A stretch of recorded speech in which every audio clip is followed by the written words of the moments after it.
Il me semble que le Limousin existe comme une entité territoriale et humaine depuis longtemps, et que cette identité, moi je suis pour la biodiversité, il me semble qu'il faudrait lui laisser sa chance.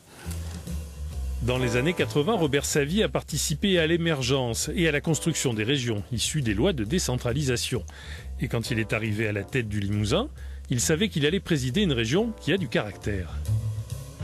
Il y a l'idée que l'organisation sociale doit être juste et que le Limousin ne doit pas être plus maltraité que les autres, avec plein de conséquences.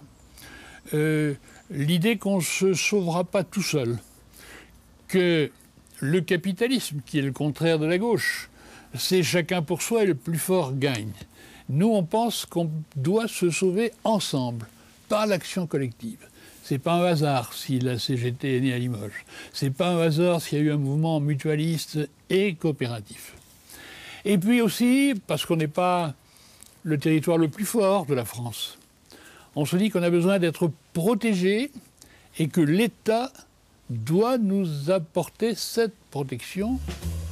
Et face au pouvoir de l'État ou des départements, il a dû faire preuve d'imagination pour affirmer le rôle de la région.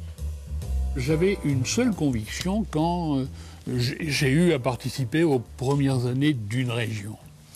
Je savais que la région devait surtout ne pas essayer de faire ce que les autres institutions faisaient déjà. Qu'elle devait faire autre chose, d'abord pour servir à quelque chose, et ensuite pour se faire admettre par les autres. Mais quand on évoque la réforme territoriale, Robert Savy ne cache pas ses craintes pour l'avenir du Limousin.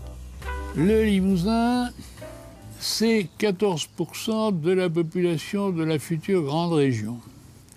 Ce sera donc 14% à un poil près de la future Assemblée régionale. Et ça aura des conséquences concrètes sur la vie des Limousins. Il faudra qu'ils soient bons pour se faire entendre dans cet ensemble.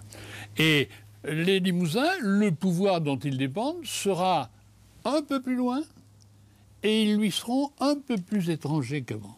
Je ne crois pas que ce soit un progrès pour la démocratie. Je crois surtout que c'est un handicap. Et puis si Limoges n'est plus capitale régionale, ça veut dire que quantité de services de haut niveau vont s'en aller. Et ça veut dire que ce sera un appauvrissement. Il me semble que cette réforme est plutôt une mauvaise action.